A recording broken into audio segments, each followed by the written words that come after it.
All right, we're in our new podcast studio room. What do you think? It's pretty cool. It's pretty neat. It feels official. It does. So we've been talking about getting a podcast room set up at the gym so we can knock these out. If you guys watch the videos on YouTube, we're all over the place. Sometimes we're in my basement back in the day, and then we were at Cohatch and in my office sometimes. But this room, we're gonna go ahead and make this like the official podcast room, and I think it's gonna be pretty cool. So it's all blank now, but we have a cool neon sign we're gonna throw up right there, and Mike probably wants his desk back, so we'll get like a podcast desk, so we can get 3 or 4 people sitting here. Get a little fridge, do it like Joe Rogan style. Start getting whiskey and. It's really just a bourbon tasting. Yeah, get all the guests stoned. So, on today's podcast,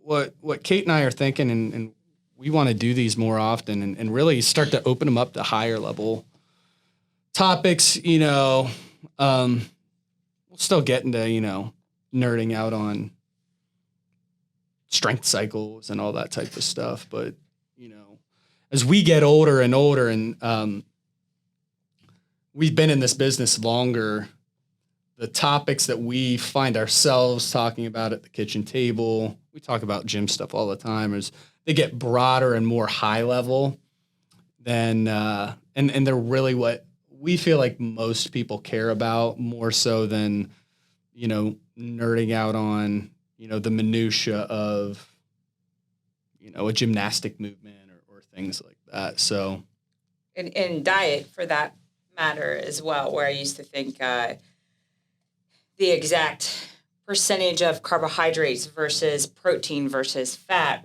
really, really, really mattered.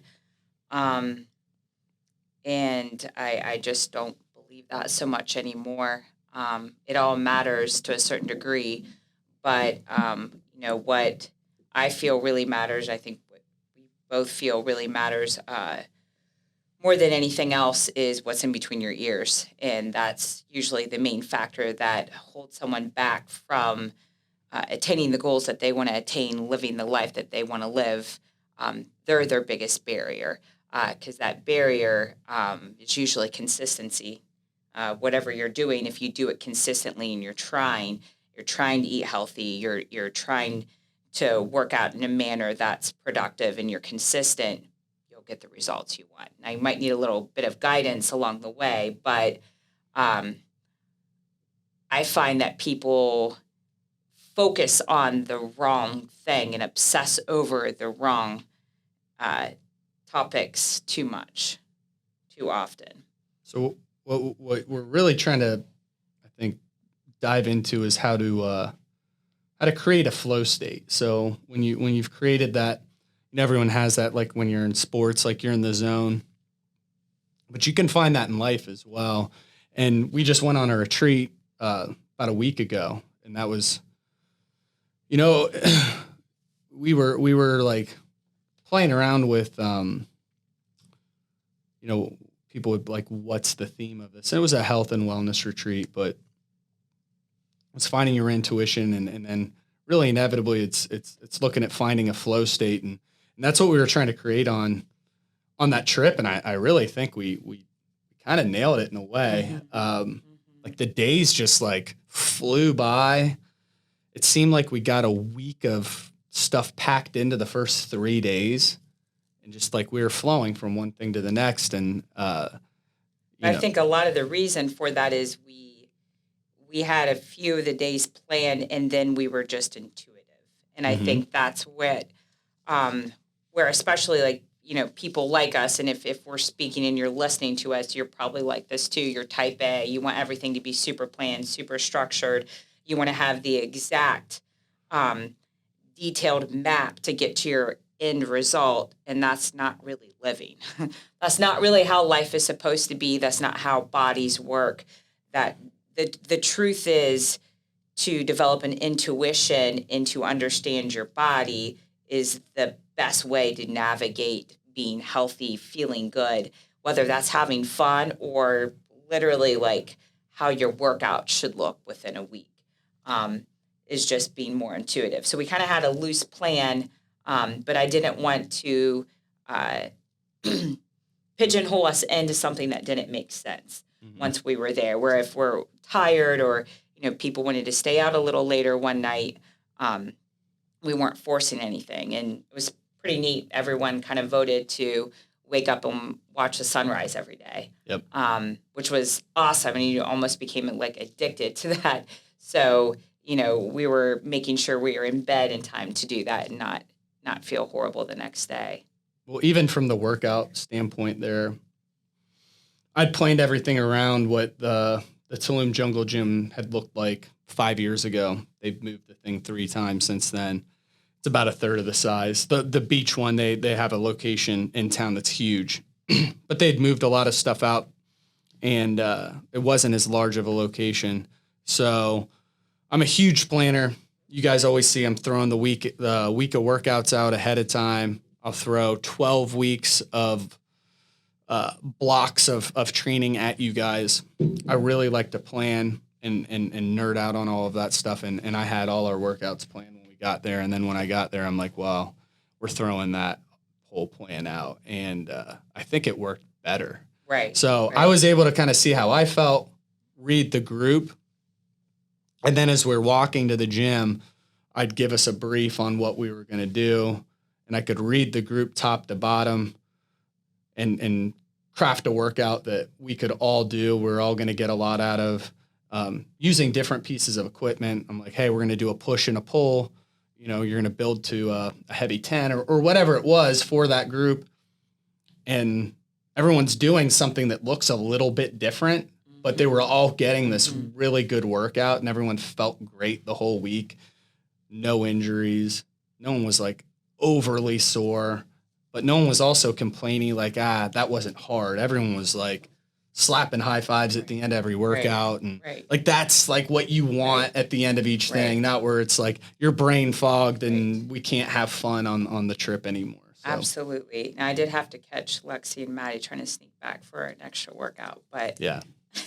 Well, and it's good too, because what they were going back for was what I had planned for the next day. Right.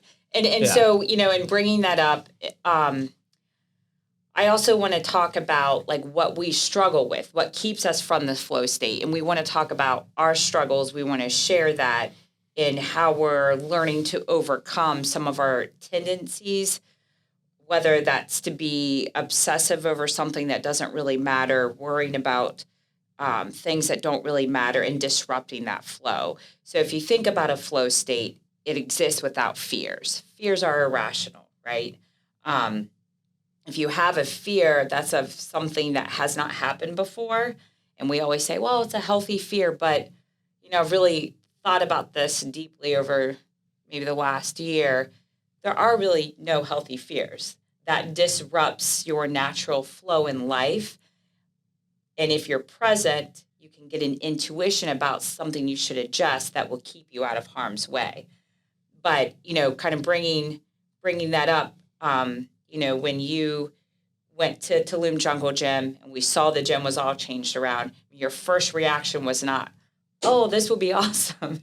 This is great. Everything's changed. Your first reaction is like, oh, we might be effed. How are we going to get everyone here? But then you made the adjustment pretty quickly.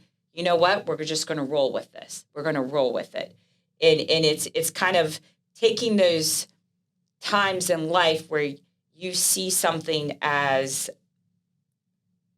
a mistake, something that is going to disrupt your life, when actually it's an opportunity for you to grow, and it's an opportunity for you to reimagine that scenario better.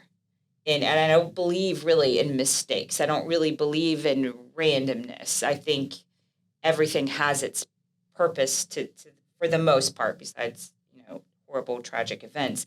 But that's life. That's adapting to whatever curveballs you've been thrown, and not hanging on to a plan that you had.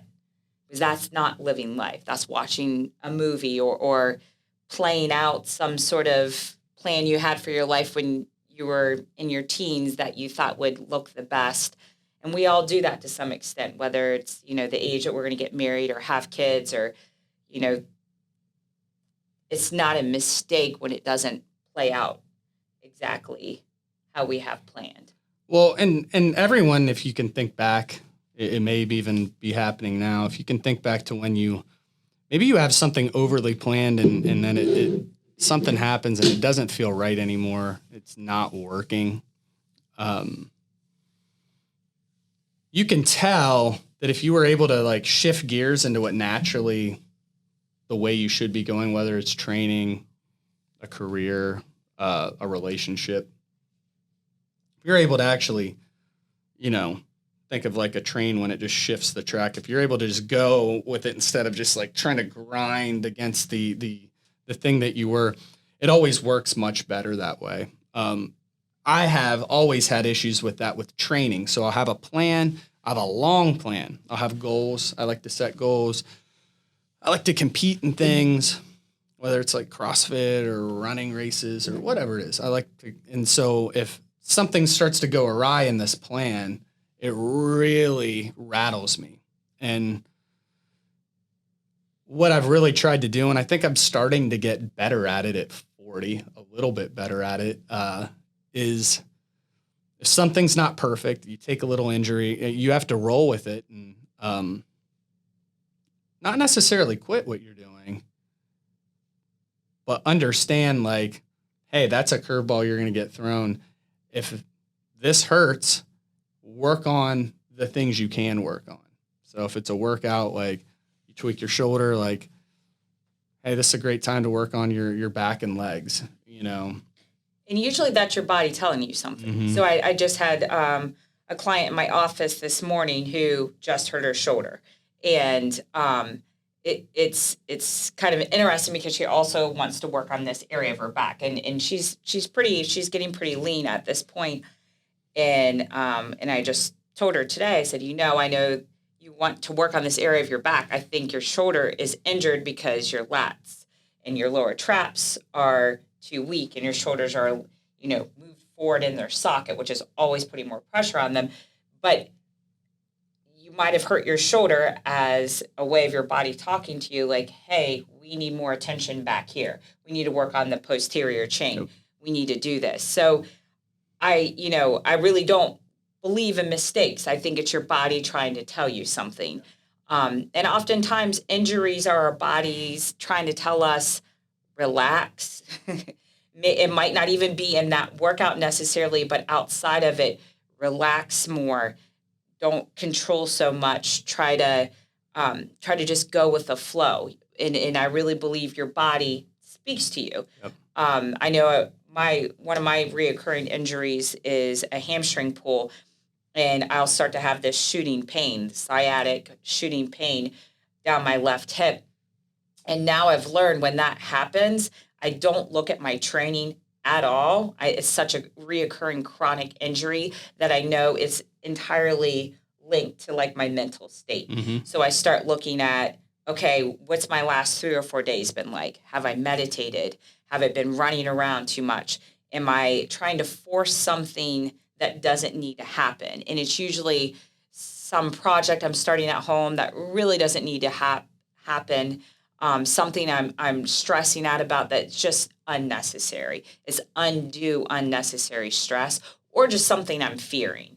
And I personally come from like a long history of fitness shows and tons of issues around eating with that. If any of you have done anything close to a fitness show, like no one escapes that world without major mental issues with food and restriction and binging, and just spent so much of my life focusing on that and not having a flow state, not being natural, not ever doing what I want to do. You're trying to force a look. Yes. You're forcing it at all costs. All the time. Yep. And what's ironic with those people and what ended up happening to me is you do this. Your body starts to fight you. Right. Yep. Right. And if you guys have been in the fitness industry for a while, you've probably heard of like reverse dieting. And that was a big thing when we first started dating. I was kind of wrapping up my last couple years of I did a couple more years of fitness shows, and reverse dieting is basically getting the idea surrounding getting your metabolism out of the gutter, which happens because you ruin it. Basically, you tell your body to exist on 1,000 to 1,200, 1,250 While calories. over exercising it at the same time. Yeah. Yes. On and off for years and years and years, it learns to do that. Yeah. And then you can't eat that much. Body can maybe actually live on calories like that if you're just laying around. Right. And then it'll find a way to slow down. Yeah. And you can, so, I mean, I guess, you're forcing your way through workouts with caffeine and just sheer and ephedra. will. Back in the day, I would drink 2 venti Starbucks coffees and take an ephedra pill. If anyone's ever done that, you know what that feels like. Day long. That's going to destroy your metabolism and your endocrine system and all that. And my adrenals. And for years, they were really far off, and I just refused to get on any sort of hormones that would throw my body off. And so, I guess to kind of bring it back to like this idea of the flow state, I was forcing my body for years and years and years to do things I didn't want to do because I didn't trust myself that I could eat in a natural way and not be overweight. I didn't trust myself that I could just work out. I've always enjoyed working out in a natural way and not be overweight or not feel crappy. And that was a fear of mine. That's like a foundational fear, and that disrupted my flow for years. And I'm just now kind of finding my way back to, what does it feel like to not think about food all day? It feels awesome. And I'll think about it when I get hungry and kind of have an idea what I want for lunch or dinner, but I'm not obsessing over it. If I'm hungry, I eat a little more. If I'm not, I eat a little less. And it feels really, really good. Yeah. But if I start overthinking it then it almost disrupts my whole flow, and then I want to overeat. Where I think, your maybe obsession with planning with workouts kind of land you in injury, where that's almost like a fear that you kind of bring about these fears in a way, Yep. Yeah, I mean, last year I think I had a great example of really following that.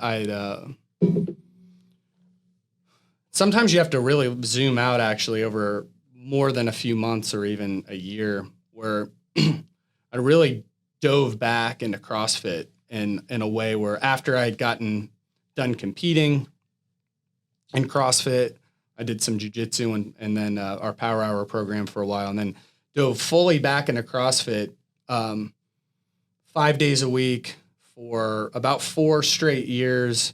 And then that last year, I think we had 2 opens in the year. And then we had an open and another open, and then we did like summer shred. And I just remember it was like a lot of intensity, and with all the stress of the business and everything, I just felt this intuitive sense that I wanted to slow down.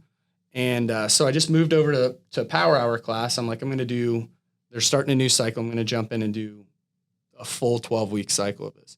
And my body's I'm 39. I'm never touched any like anabolics or anything like that. My body drank up that strength like it never has in its entire life. I mean, I put 100 pounds on a deadlift, That's when you hit your deadlift goal you've been after, right? Yeah. I got over 500 pounds on the deadlift. Yeah. Now I had been up towards that at points 5-8 years before that, but nowhere near that over the last 3 or 4 years before it. And it just skyrocketed up. I PR'd my squat, and I was the strongest I'd ever been in my life. And it, like, every week I was putting on, we do a different variation of a lift, putting on an extra, 10, 20 pounds every week. It was just the weights were just stacking up, and I was getting so strong. And then when it was like, I felt like that wasn't working, jumped back into CrossFit and kept that flow going. And then, fast forward another year after that, and I was like, I wanted to get back into do a mix of boxing and CrossFit, and kind of did that, and that worked really well. And it's just like, so I'm trying to really follow that. The longer I get into this, really follow it. And the way we're setting up this gym is in a way to allow people to do that. Like, my favorite way to train is just straight CrossFit. That's my favorite way to train. I've gone on, 3-4 year, like long 5 days a week, unbroken.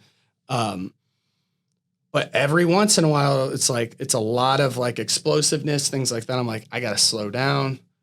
Now I try and mix in, like today, I like tweaked my back up a little bit last week. Like today, it's just everything was tempo lifts on the barbell side.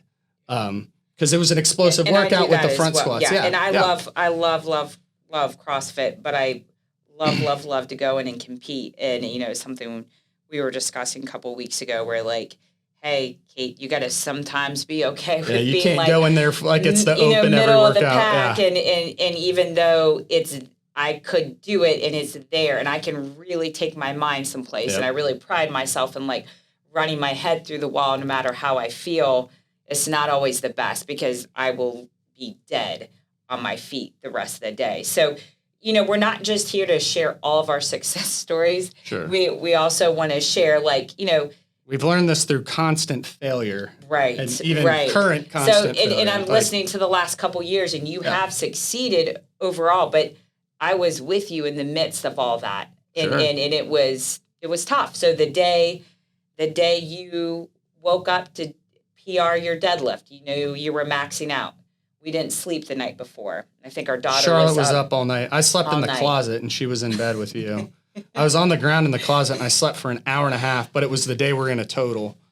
And it was the end of that 12-week cycle. I felt like absolute shit. And Brandon was not cool as a cucumber. I was mad because mad. He's pissed. He worked really hard. I knew I was ready for it too. Yeah. Like I'd put the work in and, I'd pulled, we had done like a single in Power Hour class 2 or 3 weeks before, and I pulled like an easy 475 or something. It was like, I could have hit it that day, but I was like, I'm saving it for this total day. We're going to have a big day at the gym. So this is what we want you guys to hear. We want you to hear what goes through our heads too. Because in that moment, we fight ourselves and just like everybody out there does. Yep. So how do you come over? So what was going through your head? You woke up, you knew you got shit sleep. You slept on the floor in the closet. What was going through your head before you made the turnaround? I was like, I'm dehydrated and completely exhausted, and my body, something's gonna snap, or like a million things. Like I'm not gonna be able to do this, and I'm screwed. Mm-hmm. And remember my little pep talk. Do you remember what I said? I don't know if you remember. Not exactly. I said, it doesn't matter. You could get 1 hour of sleep, but the thing that matters the most is your attitude when you walk in there. Yeah. And if you believe you can, you fucking will. Yep. I remember it was good. But it was like I had to be really intense. Yeah. Like it was the most important conversation you've ever had.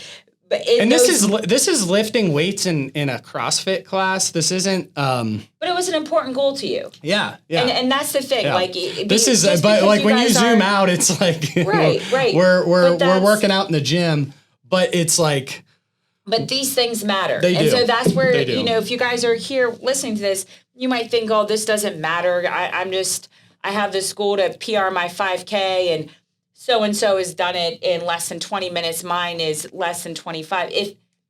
This is why people give up on trying in life, because they can't be the best instead of looking, am I being the best version of myself? Mm-hmm. And just because it might not be impressive to someone else, if you're proud of that, it really matters. And that's something, we both try to do in supporting each other is like, go out there, keep trying. Keep trying. Keep trying to do new things. Keep trying to see like what envelope you can push simply for the fact that you are proud of yourself. Yeah.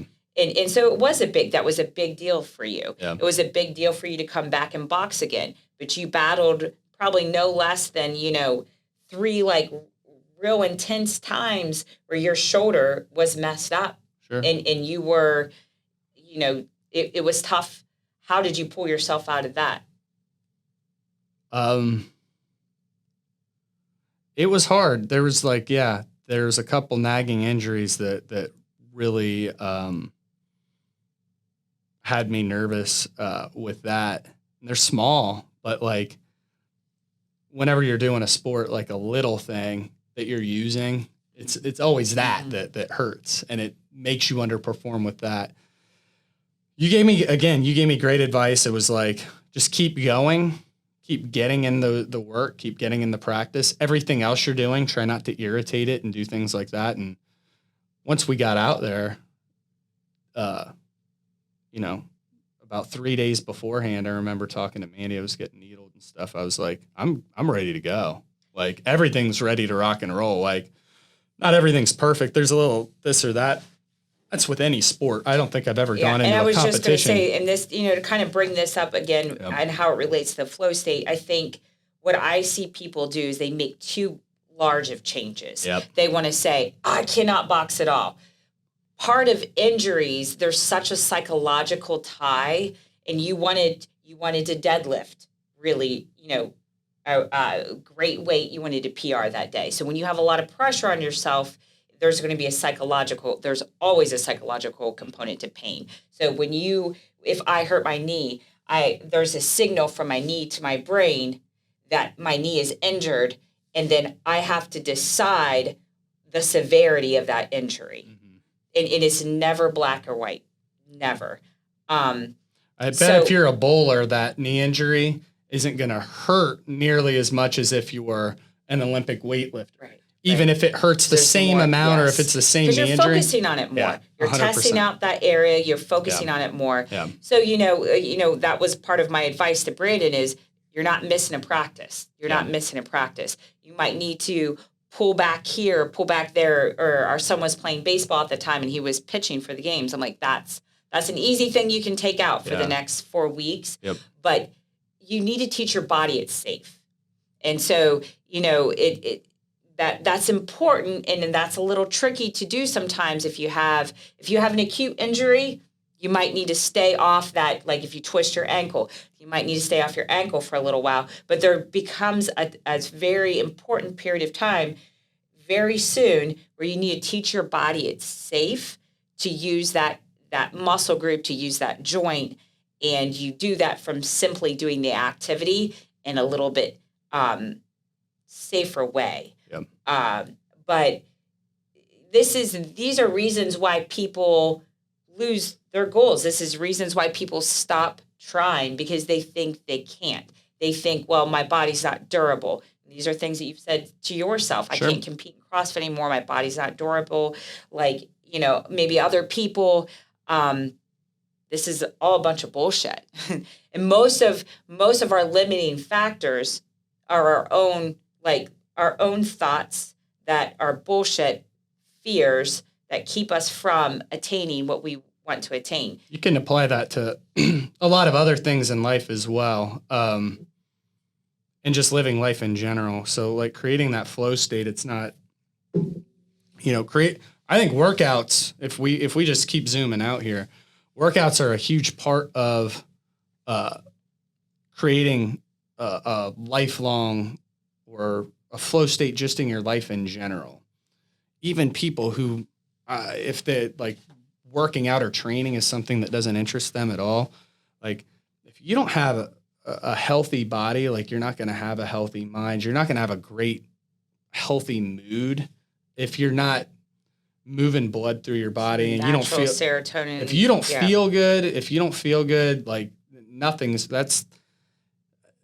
I hate to always go to that because, like, if I see a friend in pain or, like, emotionally or their life isn't going the way they want, it's like I hate to go to that because they're like, oh, you're just going to tell me I need to start working out and get in shape. I'm like, yeah, man. I'm like, I'm not saying it's going to fix all your problems.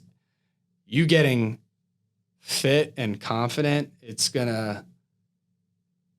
might not fix all your problems. It's going to fix a lot of them. I mean, you can't outthink. Here's a good example. Mark Zuckerberg and Jeff Bezos. These guys are nerds who, and I'm not saying this in a derogatory way, like they're the smartest guys in the world, like these guys are the richest guys in the world. But at the end of the day, like now they start to zoom out on like they've got all the money and all of this stuff. Jeff Bezos is a huge workout guy. He's probably on TRT and things like that. Mark Zuckerberg is like training MMA and stuff all the time. And he literally, one of the last like UFC shows, he like rented out the whole thing, like just for his friends. They literally had a UFC show on TV and he was the only person there.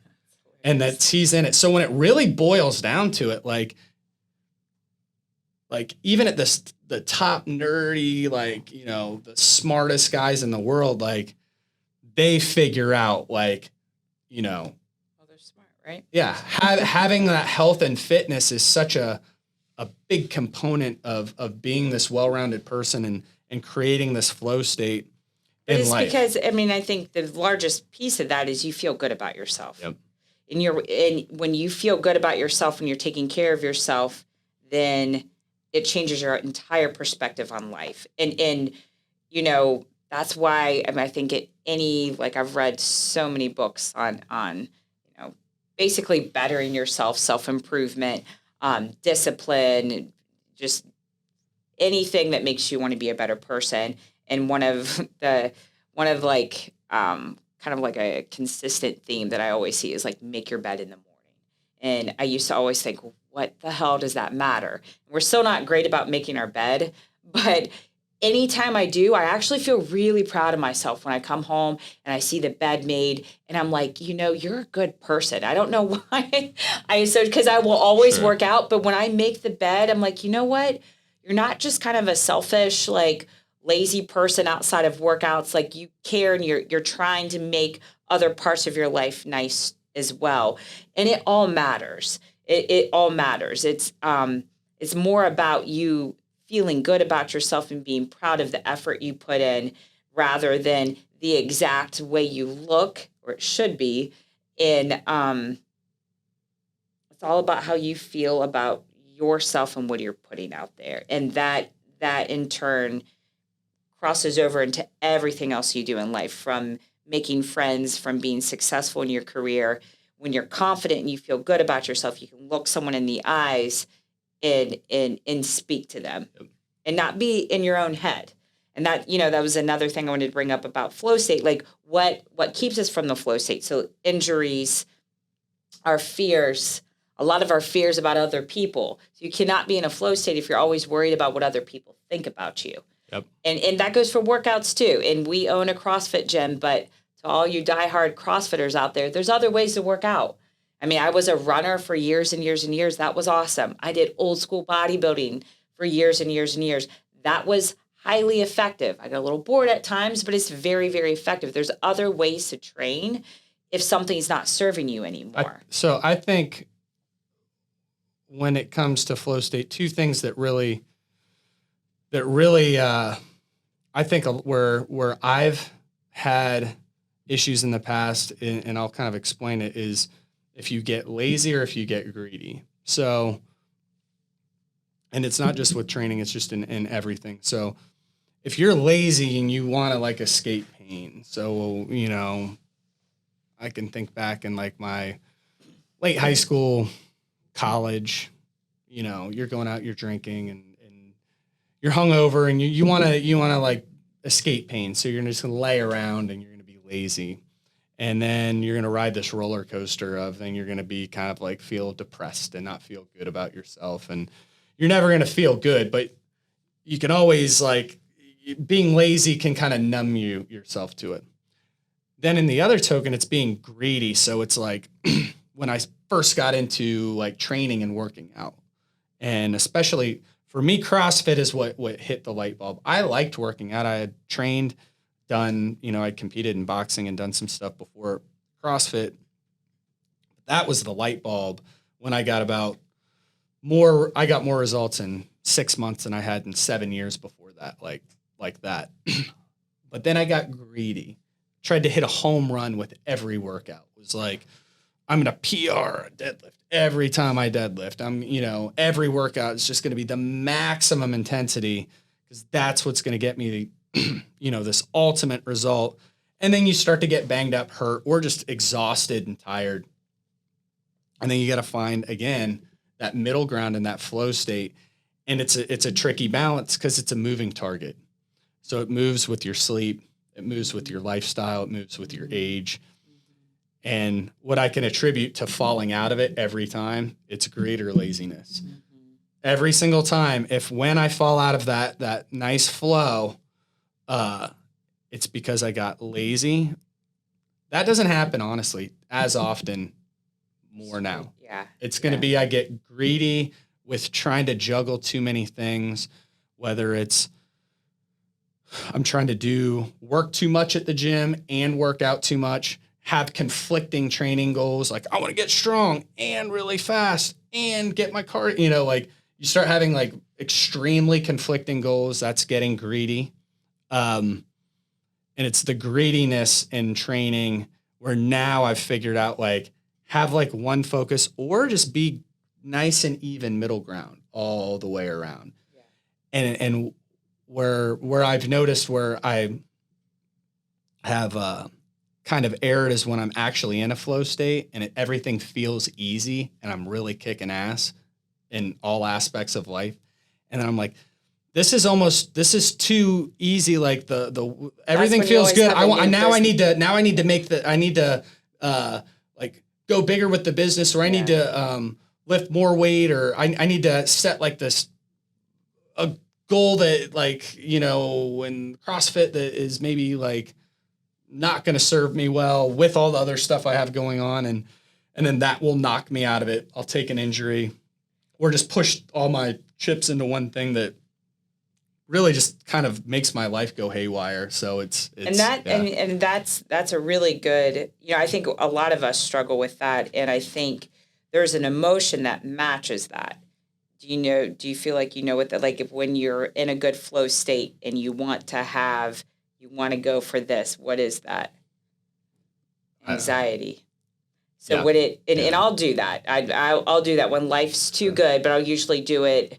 I tend to not like overshoot my fitness goals too much. I mean, maybe you might disagree, but like, you try and maintain. I try to maintain. You try and maintain peak, like condition and everything all year round, which I'll have to like remind you, hey, it's November. It's time to it's November. It's Thanksgiving. It's not even it's not like packing on a few pounds. It's just like you don't have to be ready for a photo shoot like in mid-December, a week before Christmas. And what's funny is when you say that, it creates a lot of anxiety in me. But when I listen to you, I actually end up in better shape because I relax a little bit. And I'm like, yeah, you're right. What the hell? Let's have like, we went to a Halloween party. I had a couple pieces of pizza and a bundt cake.